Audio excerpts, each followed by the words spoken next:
জীবন কি সত্যি একটা যুদ্ধক্ষেত্র? প্রতিদিন সকালে উঠে মনে হয় না আবার সেই লড়াই? ট্রাফিক জ্যাম, অফিসের বসের কড়া কথা, নাকি মাসের শেষে সেই ইএমআই এর চিন্তা? আমরা অনেকেই সারাদিন নিজের অবচেতন মনে অভিযোগ আর অভাবের বীজ বুনে চলেছি। টাকা নেই, আমার কপার খারাপ, সবাই আমাকে ঠকায়। আপনি কি জানেন আপনার এই নেতিবাচক অভ্যাসগুলোই আপনার সাফল্যের পথে দেয়াল হয়ে দাঁড়িয়েছে? আজকের অডিও বুকে আমরা কথা বলবো এমন এক কালজয়ী মাস্টারপিস নিয়ে, the game of life and how to play it, 1925। এর লেখিকা ফ্লোরেন্স কোভেল শিন ঠিক যেন এক আলোকবর্তিকা, যিনি আমাদের মনের জটিল গোলকধাঁধা থেকে বেরিয়ে আসার চাবিকাঠি হাতে ধরিয়েছেন। তিনি জীবনকে যুদ্ধের ময়দান নয়, বরং একটি খেলা হিসেবে দেখিয়েছেন। আর এই খেলায় জেতার নিয়মগুলো আপনি যদি আজ বুঝে যান, তবে আপনার জীবনের বর্তমান পরিস্থিতি বদলে যেতে বাধ্য। ভয়েস অফ অডিও বুক চ্যানেলে আপনাদের সবাইকে স্বাগতম। চলুন ফ্লোরেন্স শিনের সাথে মিলে শিখি কিভাবে মনের অদৃশ্য সুতো দিয়ে নিজের ভাগ্যকে নতুন করে সাজাতে হয়। অধ্যায় 1, দ্য গেম। ফ্লোরেন্স শিন শুরুতেই পরিষ্কার করে দিয়েছেন যে জীবন কোনো যুদ্ধ নয়, জীবন হলো একটি খেলা, যা দেওয়া এবং পাওয়ার উপর ভিত্তি করে চলে। আমাদের বাঙালি সমাজ ব্যবস্থায় আমরা ছোটবেলা থেকেই শুনে এসেছি জীবন মানেই সংগ্রাম। কিন্তু শিন বলছেন, আপনি যদি জীবনকে যুদ্ধ হিসেবে দেখেন, তবে আপনি সবসময় যুদ্ধের পরিস্থিতির সম্মুখীনই হবেন। তিনি আমাদের খেলার নিয়মের সাথে পরিচয় করিয়ে দিচ্ছেন। এই খেলার প্রথম নিয়ম হল, যে যা দেয় তাই সে ফেরত পায়। এটিকে তিনি বলছেন বুমেরাং আইন। আপনি যদি ঘৃণা ছড়ান, তবে ঘৃণা আপনার কাছে ফিরে আসবে। আপনি যদি ভালোবাসেন, তবে ভালোবাসা আপনার কাছে দ্বিগুণ হয়ে ফিরে আসবে। আমরা অনেকেই আমাদের কর্মক্ষেত্রে বা পরিবারে সারাদিন নেতিবাচক চিন্তা করি। অমুক মানুষটা আমাকে সহ্য করতে পারে না, বা এই চাকরিটা আমার জন্য না। এই চিন্তাগুলোই আপনার জন্য অশুভ পরিস্থিতি তৈরি করে। লেখক বলছেন, আপনার নিজের উপর আস্থা থাকাটাই এই খেলার জেতার মূল মন্ত্র। আপনার অবচেতন মন হল সেই মাঠ যেখানে আপনি যে বীজ বপন করবেন সেটাই ফল দেবে। আপনি কি অভাবের বীজ বপন করছেন নাকি প্রাচুর্যের? আমাদের অভ্যাস হল কোনো সমস্যা দেখলে আতঙ্কিত হওয়া। কিন্তু খেলায় যেমন খেলোয়াড়রা শান্ত থাকে, আপনাকেও তেমনই শান্ত থাকতে হবে। আপনার সাফল্য বা ব্যর্থতা নির্ধারিত হয় আপনার মনের অবস্থার ওপর। তাই আজ থেকে যুদ্ধের চিন্তা বাদ দিয়ে খেলার মানসিকতা তৈরি করুন, আনন্দ করুন, কারণ জয়ী খেলোয়াড়রা সবসময় হাসি খুশি থাকেন। মনে রাখবেন, জীবনের এই খেলায় ঈশ্বর আপনার কোচ। আপনার কাজ কেবল সঠিক লক্ষ্য নির্ধারণ করা এবং সেই লক্ষ্যে অটল থাকা। অধ্যায় 2, দ্য ল অফ প্রসপ্যারিটি। আমরা বাঙালিরা খুব অল্পতেই সন্তুষ্ট হতে পছন্দ করি, কিন্তু ফ্লোরেন্স শিন বলছেন, প্রাচুর্য বা সমৃদ্ধি আপনার জন্মগত অধিকার। এই অধ্যায়ে তিনি শিখিয়েছেন কিভাবে দারিদ্র্যের মানসিকতা থেকে বেরিয়ে আসা যায়। অনেকেই আছেন যারা টাকা খরচ করতে ভয় পান। তারা মনে করেন খরচ করলেই নিঃস্ব হয়ে যাবেন। কিন্তু শিন বলছেন, টাকা হল শক্তির একটি রূপ, আর তাকে সঞ্চারিত হতে দিতে হয়। বইটিতে একটি দারুণ উদাহরণ দেওয়া হয়েছে। যদি আপনি সব সময় টাকা নেই বলে চিৎকার করেন, তবে আপনার সাবকনশিয়াস মাইন্ড বা অবচেতন মন সত্যিই বিশ্বাস করে নেয় যে আপনার টাকা নেই, এবং সে অনুযায়ী সে কাজ করে। আপনি হয়তো খেয়াল করেছেন, অনেক মানুষ আছে যারা অনেক উপার্জন করেও সব সময় অভাবের কথা বলে, আর তারা শেষ পর্যন্ত অভাবী থাকে।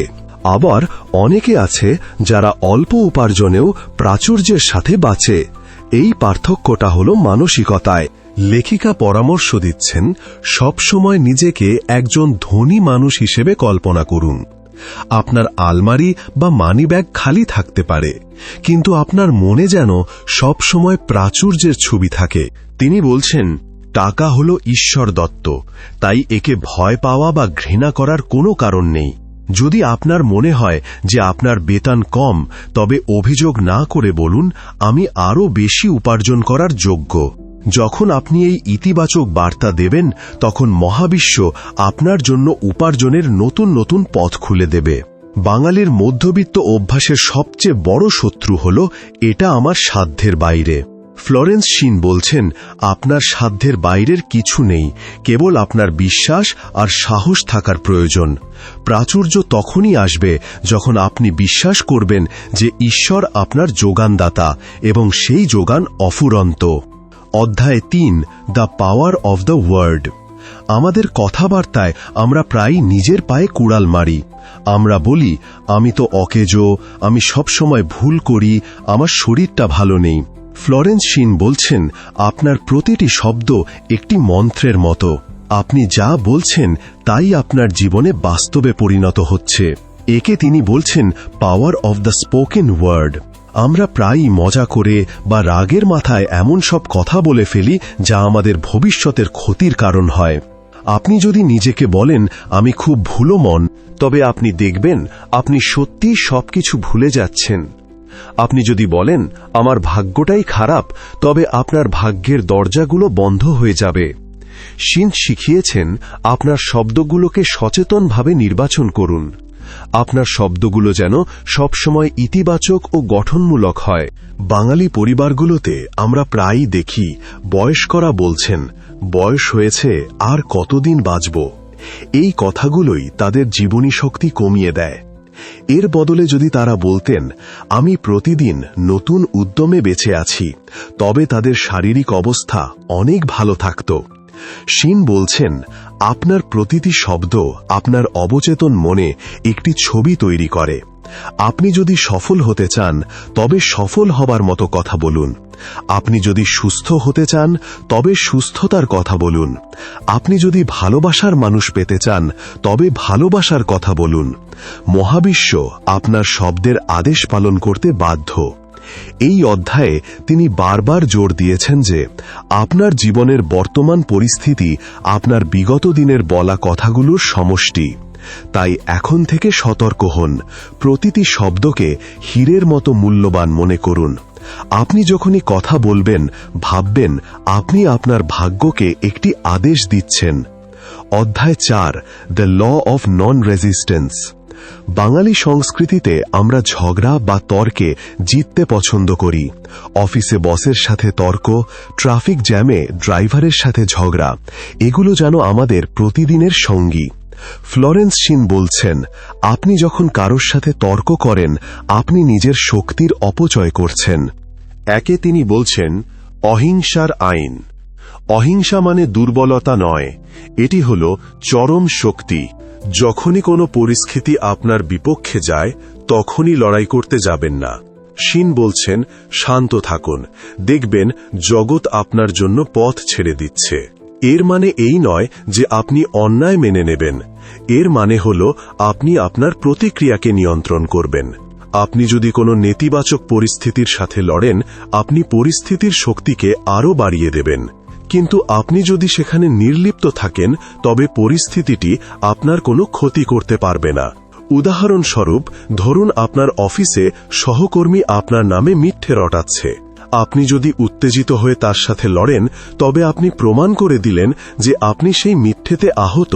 কিন্তু আপনি যদি তাকে গুরুত্ব না দিয়ে নিজের কাজে মগ্ন থাকেন তবে দেখবেন সে নিজে থেকেই আপনার কাছে হেরে যাচ্ছে। শিন বলছেন, আপনার শত্রুরা আপনার অস্থিরতার খাবার খায়। আপনি যত শান্ত থাকবেন আপনার শত্রু তত দুর্বল হবে।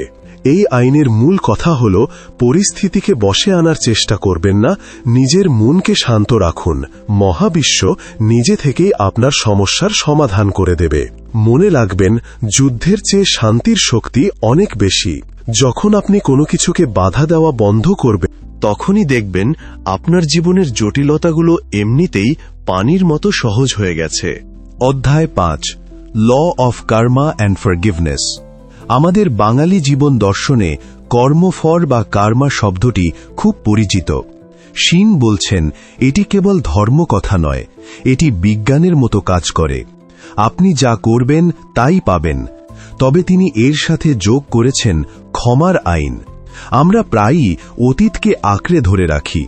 সে আমাকে ছোটবেলায় আঘাত করেছিল, সে আমার সাথে এটা করেছিল।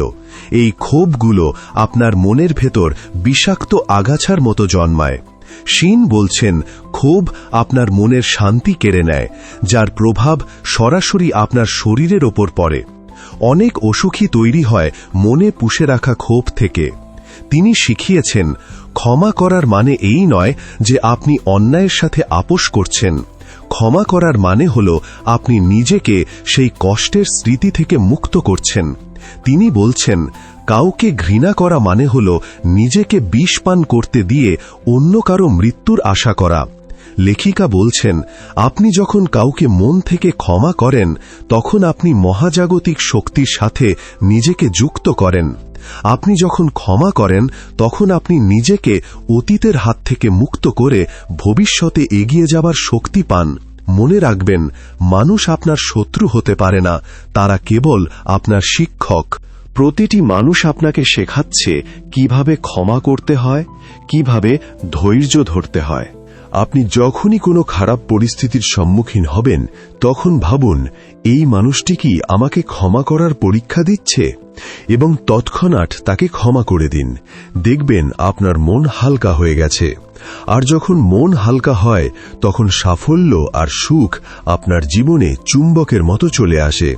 আপনার অতীতের সমস্ত নেতিবাচক ফাইল ডিলিট করে দিন, তবেই নতুন সাফল্যের ফাইল ডাউনলোড করার জায়গা হবে। অধ্যায় 6, কাস্টিং দ্য বার্ডেন। বাঙালি মধ্যবিত্ত জীবনে আমরা সারাক্ষণ চিন্তার বোঝা মাথায় নিয়ে ঘুরি।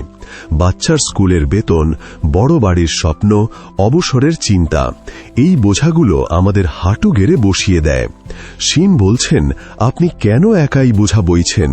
তিনি শিখিয়েছেন কাস্টিং দ্য বার্ডেন, বা বোঝা ঈশ্বরের ওপর ছেড়ে দেওয়া। এর অর্থ এই নয় যে আপনি অলস হয়ে বসে থাকবেন।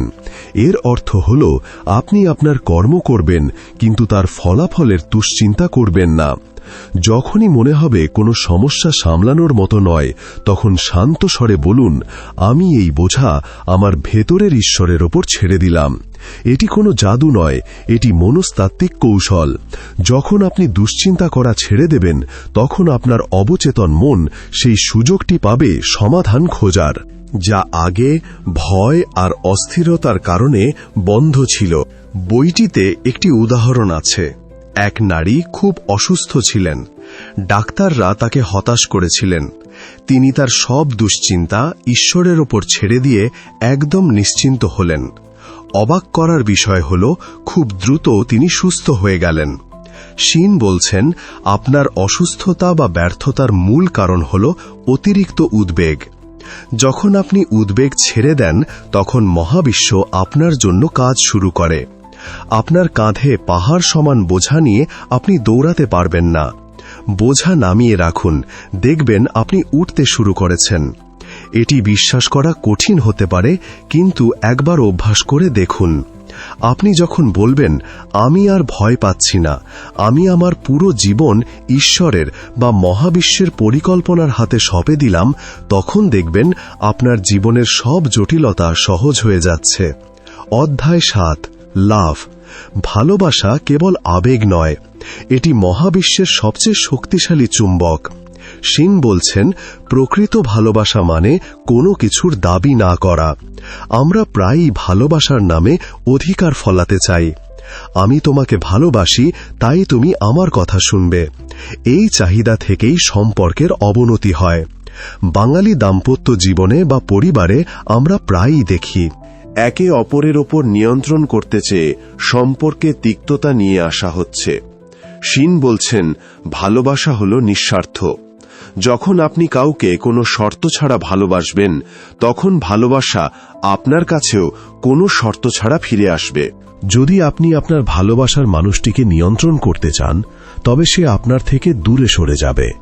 লেখিকা বলছেন, ভালোবাসা মানে হল অন্যকে তার মতো করে গ্রহণ করা। যদি আপনার কোনো সম্পর্কে সমস্যা হয়, তবে আপনি তাকে ঘৃণা বা সমালোচনা করবেন না, বরং তার ভেতরের ঈশ্বরকে সালাম জানান। শিন বলছেন, মানুষের সাথে খারাপ ব্যবহার করার মানে হল আপনি আপনার নিজের ক্ষতি করছেন। ভালোবাসা হল ঈশ্বরের প্রকাশ। যেখানে ভালোবাসা নেই, সেখানে রোগ, শোক আর অভাব বাসা বাঁধে। আপনার চারপাশের মানুষকে ভালোবাসুন, তাদের ভুলগুলোকে ক্ষমা করুন। দেখবেন আপনার সম্পর্কগুলো কত মধুর হয়ে গেছে। ঘৃণা আর ঈর্ষা হল ভালোবাসার শত্রু। এগুলোর কোনো স্থান যেন আপনার মনে না থাকে। মনে রাখবেন, আপনি যা দেবেন তাই পাবেন। আপনি যদি ভালোবাসা বিলিয়ে দিতে পারেন, তবে পুরো মহাবিশ্ব আপনাকে ভালোবাসায় ভরিয়ে দেবে। অধ্যায় 8, গাইডেন্স, ইনটুইশন। আমাদের জীবনে আমরা সব সময় যুক্তিবুদ্ধি দিয়ে সিদ্ধান্ত নেই। এই কাজটি করলে লাভ বেশি হবে, এই মানুষটিকে বিয়ে করলে জীবন সুন্দর হবে। কিন্তু ফ্লোরেন্স শিন বলছেন, যুক্তিবুদ্ধি অনেক সময় আমাদের ভুল পথে চালিত করে। তিনি বলছেন, আমাদের জীবনের আসল পথ নির্দেশক হল অন্তরের ডাক বা ইনটিউশন। অনেক সময় আমাদের মনে হয় কোথাও না গিয়ে বাড়িতে থাকা উচিত। পরে জানতে পারি ওই দিন বাইরে গেলে বড় কোনো বিপদ হতে পারত। একেই বলে ইনটিউশন। শিন বলছেন, আপনি যখন শান্ত থাকবেন তখনই কেবল এই অতীন্দ্রিয় ডাক শুনতে পাবেন। অস্থির বা রাগান্বিত অবস্থায় কখনোই সঠিক সিদ্ধান্ত নেওয়া যায় না। তিনি পরামর্শ দিচ্ছেন, যখনই কোনো দ্বিধায় পড়বেন বলুন, হে ঈশ্বর, আমাকে পথ দেখান, আমাকে বলুন আমার এখন কি করা উচিত। এই উত্তর কোনো আকাশবাণীর মতো আসবে না। হয়তো কোনো বইয়ের পাতায় লেখা দেখবেন, হয়তো বন্ধুর কোনো কথাই উত্তর পাবেন, কিংবা হঠাৎ মনের ভেতর একটি অনুভূতি হবে। শিন বলছেন, এই সংকেতগুলোকে এড়িয়ে যাবেন না। অনেকেই বলেন, আমার ইনটুইশন বলছে এটা করতে, কিন্তু আমার যুক্তি বলছে অন্যটা। শিন বলছেন, সব সময় ইনটুইশনের কথা শুনুন, কারণ আপনার যুক্তি কেবল আপনার জানা তথ্যের ভিত্তিতে সিদ্ধান্ত নেয়, আর ইনটুইশন মহাবিশ্বের গভীর সত্যের সাথে যুক্ত।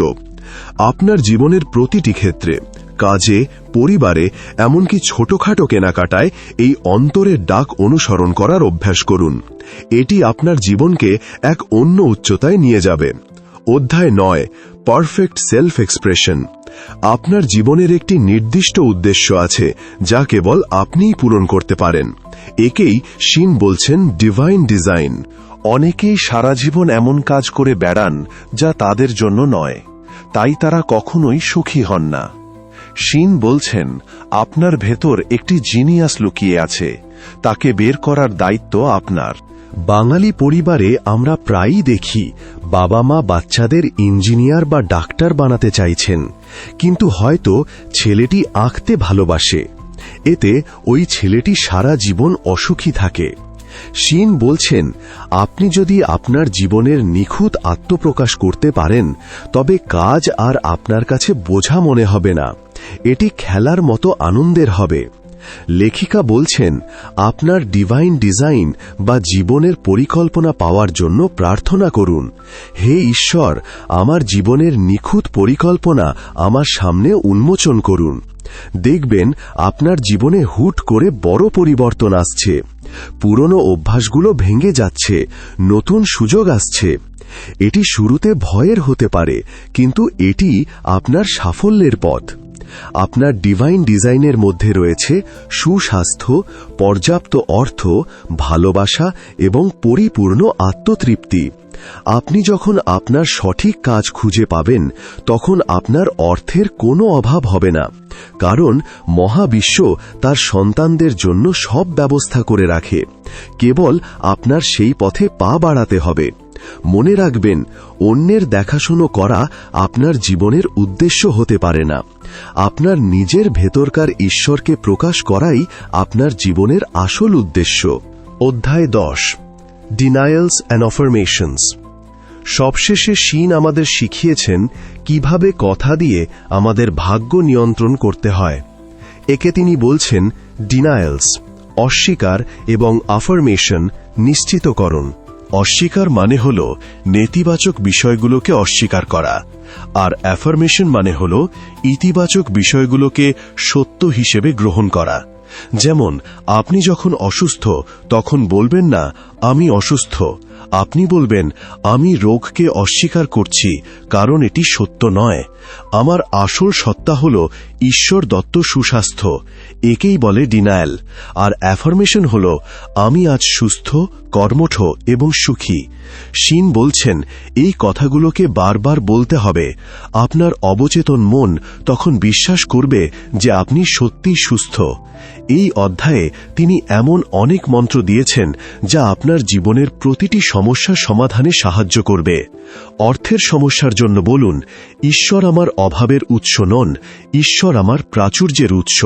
সম্পর্কের সমস্যার জন্য বলুন, ঈশ্বরের নিখুঁত ভালোবাসা আমাদের সম্পর্ককে মধুর করছে। আপনি যদি প্রতিদিন সকালে ঘুম থেকে উঠে এই কথাগুলো বলেন, তবে আপনার জীবনের মান বদলে যাবে। শিন বলছেন মনের ওপর কাজ করা হল শ্রেষ্ঠ কাজ। আপনার জিহ্বাকে আপনার ভাগ্যে নির্মাণের কারিগর বানান। নেতিবাচক কথা বলা বন্ধ করুন আর দেখুন মহাবিশ্ব কিভাবে আপনার ইশারায় নাচে। আজ আমরা ভয়েস অফ অডিও বুকের মাধ্যমে ফ্লোরেন্স স্কোভেল শিনের জীবনের শ্রেষ্ঠ দর্শনের একটি সংক্ষিপ্ত অথচ গভীর পাঠ নিলাম। মনে রাখবেন, এই বইটি কেবল শোনার জন্য নয়, এটি আপনার জীবনের প্রতিটি মুহূর্তকে নতুন করে সাজানোর জন্য। আপনি যদি কেবল শুনে ভুলে যান, তবে কোনো পরিবর্তন আসবে না। আজ থেকে শুরু করুন আপনার মনের বাগান পরিষ্কার করার কাজ। আপনার সব দুশ্চিন্তা ঈশ্বরের উপর ছেড়ে দিন।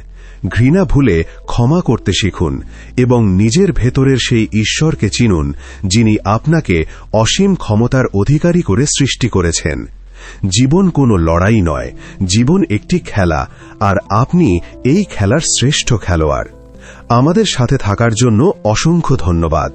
যদি আমাদের এই প্রচেষ্টা আপনার জীবনে সামান্যতম আলো ফেলতে পারে, তবে ভিডিওটিতে লাইক দিয়ে আমাদের উৎসাহিত করুন এবং আপনার কাছের বন্ধুদের সাথে শেয়ার করুন, যাতে তারাও এই জীবন বদলানোর মন্ত্র শিখতে পারে। মনে রাখবেন, আপনার চিন্তাই আপনার জগৎ। দেখা হবে পরবর্তী ভিডিওতে।